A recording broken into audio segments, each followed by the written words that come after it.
जब जब मैं इसकी शक्ल देखकर जाता हूँ कोई ना काम अच्छा हो ही जाता है। अरे भाई, मुझे यकीन है कि अगर मैं जब इन फिल्मों में काम करेगी तो इसकी किस्मत से विजय भट्ट की फिल्म चल जाएगी।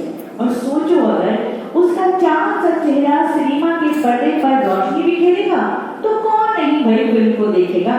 मेरा दिल कहता है कि ना सिर्फ फिल्म चल जाएगी बल्कि वही पब्लिक टिकट लेने के लिए लाइन लगाएगी।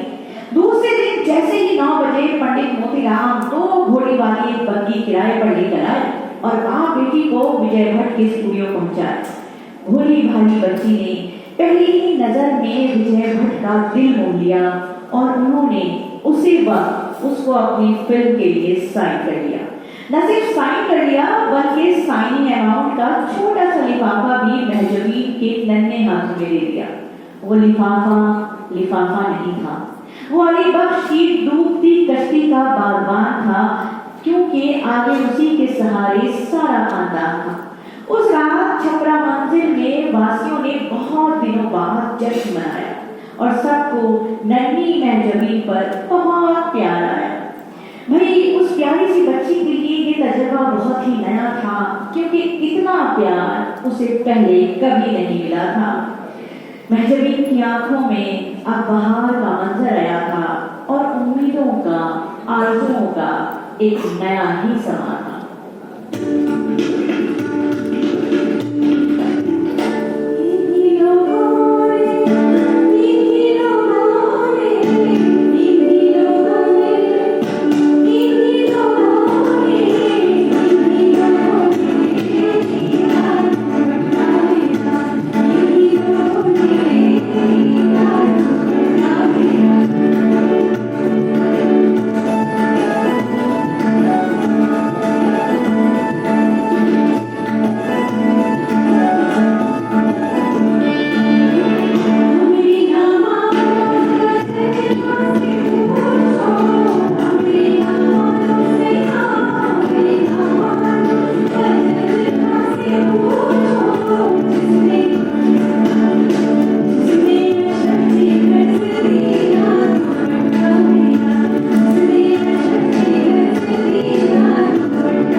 किया गया और इस नन्ही मुन्नी एक्ट्रेस का काम चल निकला। 14 साल की कठिन तपस्या के बाद 1952 का मुबारक साल आया और मीना कुमारी के लिए कई कामयाबियों का तोहफा लाया। इसी साल फिल्म मदहोश आई और नाज़रीन को मदहोश कर गई। मदहोशी की वजह ये थी कि अब बेबी मीना कुमारी बन चुकी थी और अब फिल्मों की बाकायदा हीरोइन थी। मदहोश के फौरन बाद बैजू बावरा आई और फिल्मी दुनिया को बावरा कर गई।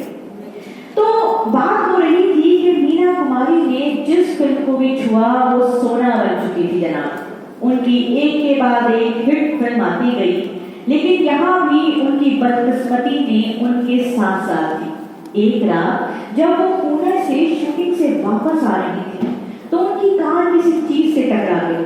सर में बहुत सी चोटें आई, बचने की कोई उम्मीद नहीं थी। एक हाथ इतना कुचल गया था कि लगता था काटना पड़ेगा। खैर, हाथ तो बच गया लेकिन एक उंगली काटनी पड़ी। अपने डायरेक्टर साहब कमाल अब्रोही को जब पता चला तो उनके पैरों के नीचे से जमीन निकल गई। वो आनंद वहां पहुंचे भी, काफी रसूखदार आदमी थे, इसलिए इलाज का इंतजाम वही देखने लगे। एक से लेकर एक डॉक्टर उन्होंने बुलाए, कई ऑपरेशन उन्होंने करवाए। उन्होंने इलाज में दिन रात एक कर दिया था। मीना को इतनी तवज्जो, इतना प्यार कभी कहाँ मिला था। डायरेक्टर साहब उम्र में दुबले थे, दो बीवियों के जहांगीरा शौहर थे, इसलिए एक नई लव स्टोरी उसी हॉस्पिटल में लिखने लगे और मीना कुमारी के ठीक होते होते दोनों काफी करीब आ चुके थे।